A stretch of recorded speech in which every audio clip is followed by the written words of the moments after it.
Hey, what's going on, guys? I got a really special episode today from the Nashville. I am in the hotel with a good friend named Michael Elsner, who's going to rock your world about music licensing. This guy's gotten over 2,200 placements in TV, film, you name it. You're going to learn it. It's going to be awesome. Let's jump into this episode right now.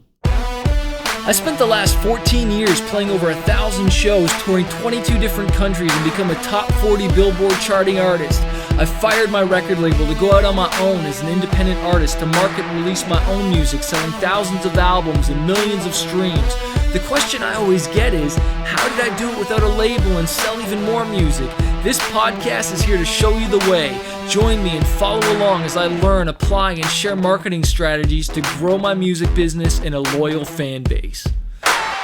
So hey guys, I'm sitting on my hotel room bed. Nothing weird is going on with another man. My buddy Michael Elsner here. We're just at Funnel Hacking Live. I met him through my buddy Rick Barker, and this guy is killing it with the syncs. He's a guitar player. I won't tell his whole story, but he's going to school us on sync licensing and placements and how you can get your music. He's an independent artist and just killing it. I'm going to ask him a whole bunch of selfish questions myself to learn about this stuff for me because I need to up my game, and this is going to help you as well too. So Michael, super stoked to have you on the podcast. Man. Thank you. This is awesome. Yeah. You have a nice hotel room here. You like it? Yeah. I'm sharing it with another man, not you, but my guitarist who's on here. Mike, you want to say what's up? What's up? This is the family fun podcast. It's gonna be a little longer than other episodes. My other episodes are normally like 7-8 minutes. Oh, okay. So we'll go a little longer. But Absolutely. why don't you give them the quick kind of Cole's Notes story of what you do, how you got into the licensing and all that stuff.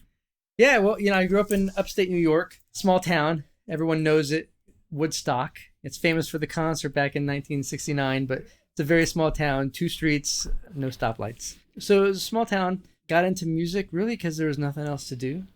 Just always wanted to write songs and, write songs that people would hear. Started playing in bands when I was in high school. Into my later teens, I was in a band for a number of years. We did a bunch of records, started having some songs on the radio and opening up for some, national acts and whatnot.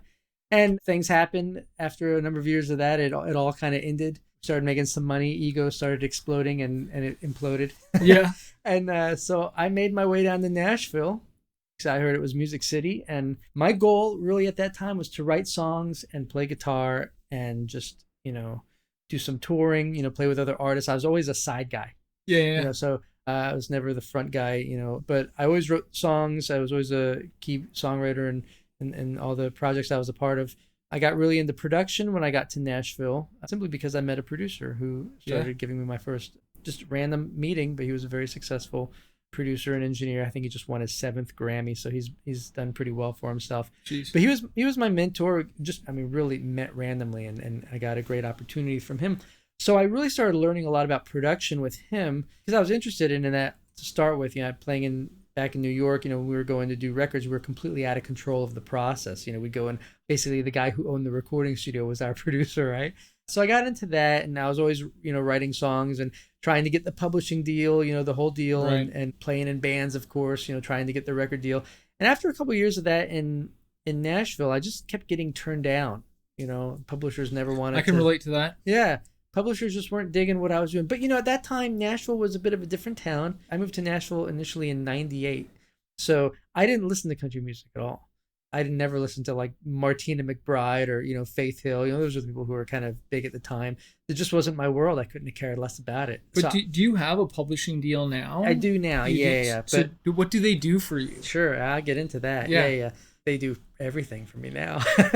It's a little bit more involved than the typical publishing deal, because I always stress to people when I'm talking about what I do now is that I don't work in the music industry. I work in the TV industry. Yes. So the writing aspect and the production aspect is no different. I write regular songs. Right. But the process of getting them out there and who I'm working with, my publishing, it works a little different than in the typical Your consumer music industry. is not like a fan like me. Your No. consumer is like the TV production houses. Exactly. And like, so completely different thing, but it's still music. Yeah. I mean, I write songs and you can find them online and on Spotify and on iTunes and whatnot, but I'm not pitching myself obviously as an artist. But basically what happened was after a couple of years of just getting turned down over and over and over, it got depressing. One day I just got fed up. I literally just got fed up and I threw my hands up in the air and I thought, I'm getting the heck out of this town. I'm getting the heck out of Nashville. This has not been a good place for me. So I went out to LA. I knew one person when I went out there, and it was a friend of mine who I'd met in Nashville who moved out to LA about 2 months before I did. Yeah. And so I just drove out there, and I went out there with a guitar and a pedal board and a guitar amp and my bag full of clothes and an inflatable mattress. It's incredible, man. So I went out there, and I ended up, within my first year living there, 2003 to 2004, I had my entire catalog of songs that I'd written in Nashville during the previous 4.5 years, had all of them placed. Now, I thought at the time that was a lot of songs. I had about 50 songs, packaged up and, recorded and whatnot. And when you say songs, just to clarify, like what do you mean? Like, are these instrumentals? These are full vocal songs. Absolutely. I've always been a rock guy. Yeah. I just write. Yeah. I'm a band guy. I love writing with other people, but my role in that position is usually I do a lot of background vocals. That's kind of the extent of the vocals that I do. I do all the production and play guitar, and I love that aspect of it. So you produce, record the whole thing. Yeah. But this wasn't available on iTunes or Spotify or anything. Like this was that time. Yeah. Spotify didn't exist at that time. It didn't exist, but and iTunes, I don't even think iTunes existed yet at that time, because iTunes, I don't think iTunes came out until I got out to LA. I remember when iPods came out shortly after I moved to Los Angeles. I mean, you didn't have like a CD though either. I did. No, I didn't have a CD. So you weren't pushing yourself as like a typical artist. No, not at all. Okay. No, I was always pushing myself as a producer, guitar player, songwriter. Yes, so interesting. Yeah, but I did have CD compilations of my songs. Right. Oh, right. Yeah. And so I got out there and, started getting my songs licensed. And I thought, this is awesome. Because it's amazing how I got turned down by all these publishers who were like, no, your songs, they're not, they're good, but I don't really know what we could do with them. And sure enough, I moved out to LA and they're getting picked up by, big shows and big films. And I thought, this is... What was your first one? Like, what was your first big one? Your first big one that I got on my own was Cold Case. And how much was that for, if you don't mind? I can give you a range of what I've gotten. I mean, throughout my career, I've gotten everything from $50 to $80,000. Wow. So it's hard for me to go back and give you all those details because I honestly don't remember. And that doesn't include the back end royalties. Like I know what some of the back end royalties. Like I don't remember what Cold Case was because that was still new to me. Right. That first license was probably around $4,000. Okay. But I know what my back end was per episode. I got to the point to where I dissected that. And that particular placement was a featured vocal placement that lasted 2 minutes and I believe 23 seconds. And the reason I know this is because a good friend of mine who I became very good friends with is the head of TV and film music over at ASCAP in LA. And so when I first started getting into this, I'd go and have meetings with him a lot.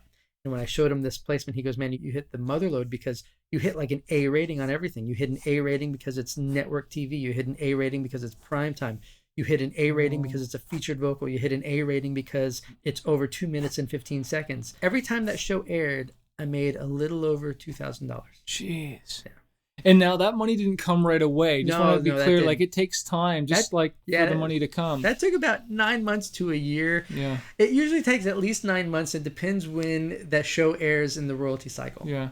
Which is interesting because when I started building my career, I thought I was going to be like this rock rap star over time, and when I got signed, but I didn't start seeing royalties for maybe a year and a half, 2 years, and it wasn't nearly as sexy as what you're talking about. So in the licensing world, a year and a half to 2 years is really what you're looking at in international royalties. Yes. We're jumping very far ahead now it's okay. If people aren't very familiar with licensing. It's okay. That's why they're going to have to enroll in your course, which we'll talk about later on. Yeah, or you can just download the book that I have.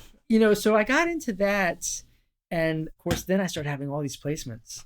And so at that point now in the mid-2000s, a bunch of bands were getting signed because they were getting so many TV placements.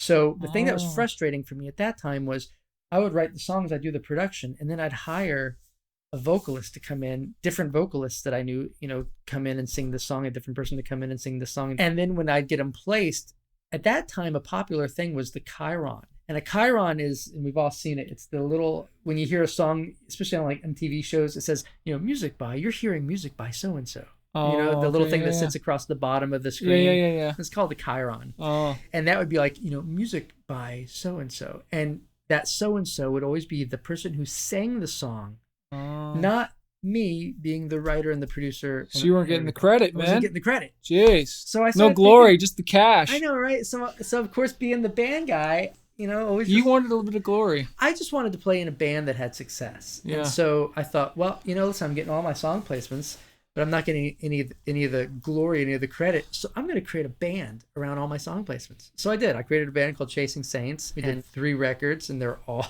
all those songs were placed a zillion times. But it was a very specific band. One of my really good friends was in a band called Matchbox 20, and Matchbox 20 was kind of created. Rob is obviously the main guy, Rob Thomas, but they auditioned, the guitar players, and they found Kyle in Atlanta, and then they found Adam down in Miami. Literally, auditioned along the East Coast to find players, and the bass player and the drummer were from Rob's previous band. So I kind of did that same thing with my band. I had a couple guys that I had been using for the recordings who were great players and good-looking guys who could sing really well. Also, yeah, it's important to present yourself well, right? This is also the mid 2000s when that was the big focus, right? And then I had auditions, and I got a bunch of other guys who could, who were great players, good-looking people who could sing well. Yeah. So created this band, and we literally shopped. We got management. We shopped ourselves to every single. I think we did 80 some odd meetings with A&R people, and it was just so frustrating because they were all going, "We love you. We love everything that's going on, but right now there's a hold on signings. We're not signing anyone, and in fact, we're releasing people because that was around 2007, 2008, 2009 when all the labels were dropping people. Yeah. It was a tough time, man. Yeah. Real tough time. So, after a number of years of that, then, everyone kind of started getting married and moving on with their lives. And, I just kept doing the licensing stuff. Then I ended up getting the gig writing for American Idol in 2010 and 2011. And then that led to a bunch of other shows. I did 3 years of a show called The Sing Off, which is a show on NBC that was hosted by Nick Lachey. And just writing a lot of, at that point, a cappella for that show. Okay, so let me just stop you a second. Yeah. Okay, so you're killing it. Okay, Yeah. let's just switch gears for a second. You're killing it, and so even more knowledge than I realized, and just I'm learning more about your story here. I feel like there's 2 types of artists I want to speak to right now. Okay, I want to speak to me, and then I feel like I'm the artist where I write songs, I release stuff as manifest. Yeah. That's I'd say my focus has always been more touring. Traveling, just building up my brand, building up my Spotify. But I want syncs. Yeah.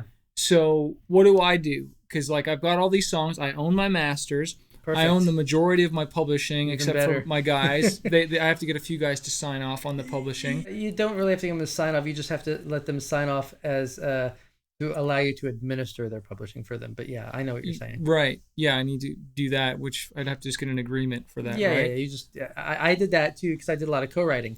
Right. And for example, that song, that Cold Case song we were talking about, Right. That was a co-write between myself and 2 other people. Okay. That was actually the last song I wrote when I lived in Nashville. And so when I moved out to LA, that was my very first placements. But I actually had to get my buddies back in Nashville, who I'd been writing with during the previous 4.5 years. I had to get them to all sign a piece of paper that I just created, a little document that I created that allowed me to administer their publishing for them, which simply meant for that song only, of course. It didn't right? mean that I took their publishing. No. It just meant that I could sign in lieu of them. That's great. Which meant that when a music supervisor would go, Michael, we would like to use this song on this particular show for this particular It's just a one-stop shop, and isn't that what most music supervisors? They don't want to go to 50 people. That's why a lot of music supervisors now go to music catalogs, also known as music libraries, because music libraries are one-stop shops. I was essentially acting without really knowing what I was doing at the time. I was acting as my own library because I was getting it so that a music supervisor could call me and they could license one of my songs in 5 minutes or less. And I didn't have to go sending stuff out to Nashville and having people sign it. And then, again, you got to go back 15 years. Technology was a little different at the so time. Here's the thing. I have a bunch of songs that I've written with one guy. Yeah. Could I just get this document off you and put his name on it and put all of our songs in here? Schedule A. And just, Schedule A. Yeah. And just have him sign it once and then it's done. Yeah, because at that point, he's just allowing you to sign for licensing. Right. Okay. You're only signing for him to license that track. He's only giving you the permission to sign for him when it comes to licensing. Because I own the master, so I get exactly. I get to say. And it's important for those who are listening to understand, what we're talking about between the publishing and the masters. Every time you hear a song on TV, in fact, I'd encourage you right now or this evening or whenever, don't watch TV, just listen to it. All right. And you'll notice that you hear music nonstop. Every single time you hear a piece of music, 2 licenses had to be signed. The first is a master, and the second is called a sync. Now, people call placements and licensing, they call it sync. That's a popular word. But you have to keep in mind that there's a sync license and a master license. The master license is signed by whoever owns or paid for the recording. It has nothing to do with who owns the actual song. It has to do with who paid for the material. That's right. The executive producer in most cases. Whoever paid for it. Yeah. And if you're an independent artist and you went to the studio and you paid for your record, you own the masters. So don't give them up so easily, because that's a lot. $10,000 placement, it gets split right in the middle. 5,000 one side, and yeah. 5,000 to the master, to whoever owns the master. This is just your upfront fees, and 5,000 to the publisher, and the publisher is who controls the sync. The sync license. The sync license is signed by whoever controls the copyright of the song. And the copyright of the song is controlled generally by the publisher. So let me just give you an example of this to clarify it. We all know that Bob Dylan wrote Knocking on Heaven's Door, right? Like everyone can agree that Bob Dylan wrote Knocking on Heaven's Door. So Bob Dylan he's a songwriter for it, but his publisher owns the publishing and controls that song, Knocking on Heaven's Door. But most of us also know that, or depending on how old you are, back in the late 80s or early 90s, a band called Guns N' Roses did their own very popular version of Knocking on Heaven's Door. Now, their record label, which is Geffen Records paid for that recording of Guns N' Roses' version of Knocking on Heaven's Door. So if I was a music supervisor and I wanted to use that version, Guns N' Roses' version of Knocking on Heaven's Door, I would have to call Geffen Records to secure the master license because they paid for that particular recording. And then I would have to call Bob Dylan's publisher to secure the sync rights. That's right. Right? The sync license to be able to use that song. Okay. So that's how those 2 licenses work when it comes to licensing your music. So I want some advice here, and I'm just freestyling this. You can tell me if this is lame. I think this is going to be a good idea. I have one of my most popular songs that gets licensed a lot. Awesome. And I know I want to play it for you right here on the podcast. Okay, yeah. And I thought it'd be cool to give me feedback of what I should do with this, because it doesn't get nearly as many placements as it could. Okay. I had it in Song Trader. It was starting to get stuff there in different places. Yeah. And I want your advice on I want you to hear it and tell me what advice you want me to do it, and hopefully... Can you bring it up in iTunes? Yes, I can. Because if you can bring it up in iTunes, it'll be a lot easier for me to look at your metadata on it. Okay. And we can discuss that. And we can discuss it. Okay, so I'm going to go to my library. So real quick, this is what I do. And I've been doing this for, I guess 15 years now. And I've shared this with so many of my friends over the years, because I think licensing music is very easy when you know how to do it. The thing is that most musicians don't know how to do it. They know what it is. They know how profitable it can be, but they don't know how to do it because they approach it just like they approach the music industry. Hey, I just finished my record. Now I'm going to send my record out to publishers and record labels. Okay. So that's the incorrect approach when it comes to licensing your music in TV. A lot of, I hear this all the time, like, oh, I just finished, my record. I'm going to send it out to a lot of music supervisors. And I think, I just sent my new song. I'm like, I literally said this. I'm like, oh, this sounds like a trailer. Yeah. And I know that's like the most idiotic thing to say, right? Well, it's a good thing to say because you know where the potential of it is. But now I think I do. Well, the thing is, I have 4 steps that I take every song through. All right. Okay. And so metadata is actually step 3. Okay. My second step is called what I call create valuable content. My first one is just I call it build your catalog. So the first step is just build your catalog. And by that, I just mean write the music that you're passionate about. Don't go chasing down something of what you think, is going to work. I think that, music is so emotional that when you write music that you're passionate about, it's that passion in that song and the emotion in that song is going to make an even bigger impact when it's married to picture. So I feel that you should build your catalog by writing the music that you want to write. Take all the boundaries and all the other stuff that the music industry puts on you. Well, if you're a pop artist and you can only write pop music, no, because we're all varied individuals and we all have a broad array of music that we can write. So even if you are a pop artist, but you want to write something outside of that realm, feel free to write it and do that freely without any concern because there will be an outlet for it. So that's step 1 is build your catalog. Step 2, I call create valuable content. That's a little bit more involved. It's how to pull all the individual mixes out of a song instrumental, a cappella, Yeah, a cappella, stripped down, acoustic. all the If you have a 10 pieces. song record, That sounds like, I'll be honest, man. yeah. That sounds like a lot of work No, to it's not. me. It's not hard at all. Well, Let's listen to your song, and I bet you I could probably find 3 or 4 alternate mixes. okay, let's play it right now. This is called 4321. This is an older song, but Cool. it gets a lot of placements. All right.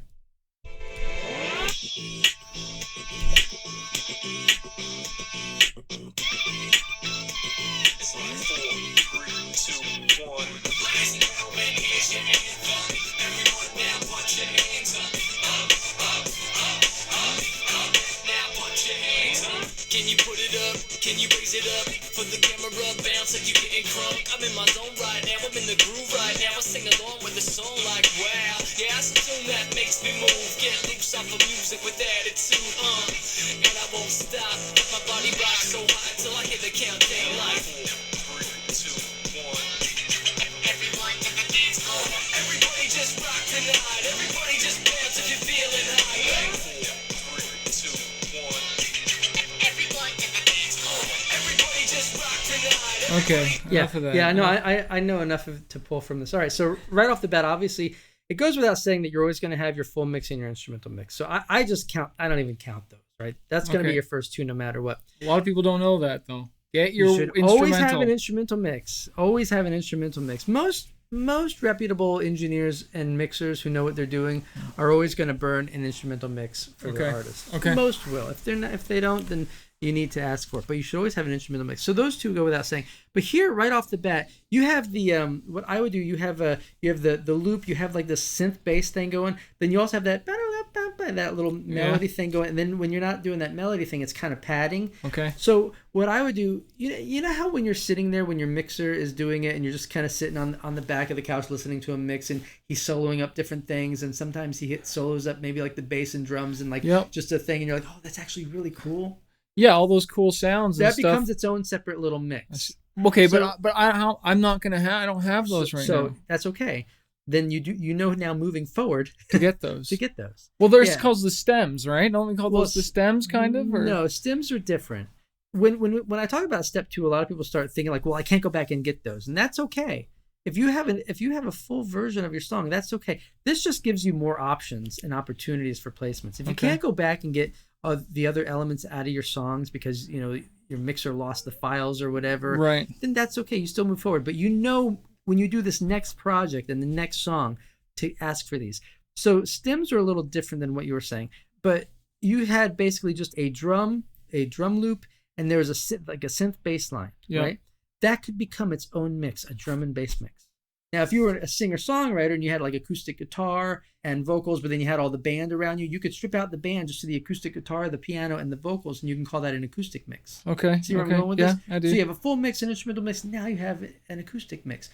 Let's say if you were a singer-songwriter, you had that same thing, but you also had maybe a clean tremolo guitar and maybe a little synthy piano line, but you still stripped out the bass and the drums. You could call that a stripped down mix. Okay. So you have the acoustic guitar, the vocals, the piano, but you're adding in like some of the extra guitars and the other stuff. So it's not full mix, not stripped down mix. Just it's that in the middle. Between.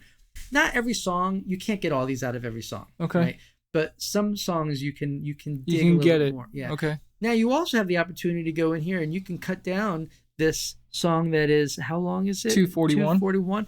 You could go in and you should always create a 60, a 30, and a 15-second cut down mix. Because you hear those commercials are 15 seconds, they're 30 seconds, and they're 60 seconds. So I need to have those. You don't need to, but here's the thing. If you did a 15-second, a 30-second, and a 60-second mix, and then you did say you did a drum and bass mix, and let's just say you could find one other mix in there, you're sitting with the guy and you're like, oh, this is actually kind of a cool little thing where maybe, you take out the lead vocal, but you just have the background vocals in the chorus, whatever it is, there might be another one.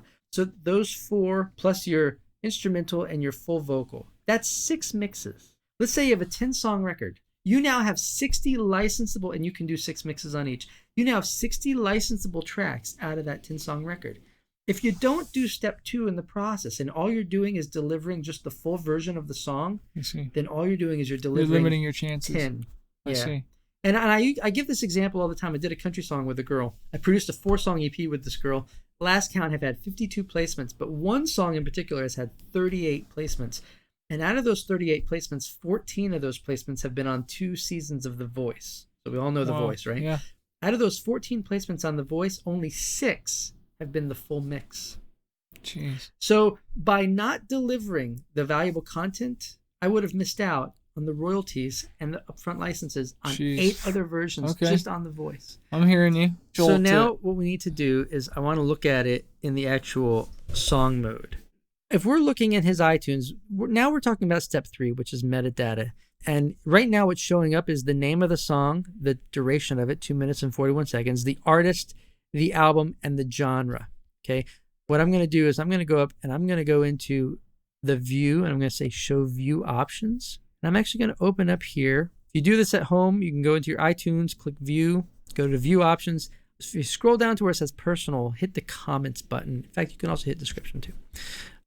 So we're making those available Now, so you can see them. So now when you're looking at your iTunes, you're seeing these columns, right? Name, name of the song, the artist, the album, the genre, comments, and the description. So here's the thing. Tell me one thing about this song. What's a scene that this song would work in?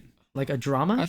Yeah, sure. Well, drama. we're working a drama? Sounds like a party scene, 4, 3, 2, Party? to the Okay. dance floor. Great. So let's say I'm a music supervisor and I'm looking for a song that's going to describe party. Right. What am I going to do? I'm going to go into the in search criteria and I'm going to hit party. And all I did was I went up into the search criteria in the top right of iTunes and I typed in the word party. And what's happening right now is your song is not showing up. No, it's not. All right. So that's the reason why you're not going to get as many placements as you should. So this is what we do. Metadata is the information that's attached to a song. They're the descriptive words that describe the song. You know the song better than I do. Give me some words that describe it. Party. Energetic. Dancing. Dancing. And all I'm doing is I'm typing these in to the comment section. Fun. That's good. Upbeat. What about countdown? Because there's the 4 3 Countdown. tone. Is that kind of cool? Yeah. It's actually a good idea. Any descriptive word. Now, generally speaking, I put in about 60 to 70 descriptive words for each one of my songs. All right. And now what's going to happen is watch this. I'm going to hit OK. See how that shows up there now? Yeah, now I can see it in my iTunes. I can see in the comments those words are there. Now, let's say that I'm the music supervisor and you've sent me this song. I've added this to my catalog, and I'm like, man, okay, this party song, and it's dancing and there's a party going on, right? So what I did is I just typed in the words dancing and party into the search criteria and look what showed up. My song. Your song. So you got to look at this like a funnel. At the top of the funnel are hundreds of thousands of songs that are in the catalog of any music supervisor or music editor. So that's why I need to tag my songs properly. Absolutely. It all comes down to steps 2 and steps 3. So step 1 is build your catalog. Just write the songs you enjoy. Step 2 is create that valuable content that gives your end user, in this case, your music supervisor, your music editor, or the people at your music library, the options to use multiple versions of a song. Now, I said earlier, I challenge you to just listen to TV. And you'll notice when you start doing this, close your eyes, stop watching it, just start listening to the music in the background. And you'll notice that you'll hear in some of the shows that you're watching, you'll hear like dialogue, you'll hear music, and then dialogue, right? There's dialogue on top of the music. And then right when that dialogue stops, somehow it just magically fades into this chorus with big vocals and all that stuff. Well, how did that happen? Most likely because the person who supplied that song also supplied the instrumental. So the music editor, while the dialogue in the scene was happening, was playing the instrumental. And then right when that dialogue ended, he crossfaded into that to the song. Full version of it. So, into that chorus. So if I want to, I have my songs in a bunch of different places, audio, jungle, music supervisor, different stuff. And I know you don't hate whatever. I guess my point is, if I make into your spreadsheet, because I know you have this spreadsheet as part of your course, you've also got a book. What's your name of your book? You can get the book. The book is called The 4-Step Plan to Licensing Success, and I outline in depth what we're kind of cruising through really quickly right now. And we're going to come to this to an end. We might have to do a part 2 on this. Could I not just metadata the crap out of this in iTunes, all my songs, and then copy and paste those into all the different places where my songs are? I'm going to do one better for you. The reason why I created this course and the reason why I created the book was to teach you to not have to rely on those companies that you're wasting your time with. And I'll tell you why. Because there are 4 paths that I've realized through the 15 years that I've done this, all right? There are 4 paths to getting your songs licensed. The first path is direct to music supervisors and music editor. The second one is exclusive music libraries. Keep that in mind, exclusive libraries. Third is non-exclusive, and the fourth is royalty-free. Not exclusive libraries and royalty-free libraries. Royalty-free doesn't sound very good to me. Well, you just said Audio Jungle earlier, right? Yeah. That's a royalty-free You music know what's library. funny? Yeah. I guess where I probably get paid the most consistently. Because you get paid small you amount. get paid a small amount on the upfronts.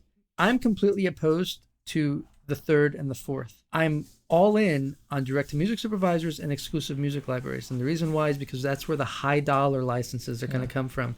And those are the high-dollar licenses that are going to pay you $4,000, real money. $20,000, $60,000, $80,000. My whole purpose of this is I see musicians struggling all the time, and it infuriates me. It infuriates me, and it makes me really sad. It infuriates me because I wish I had some of their ability.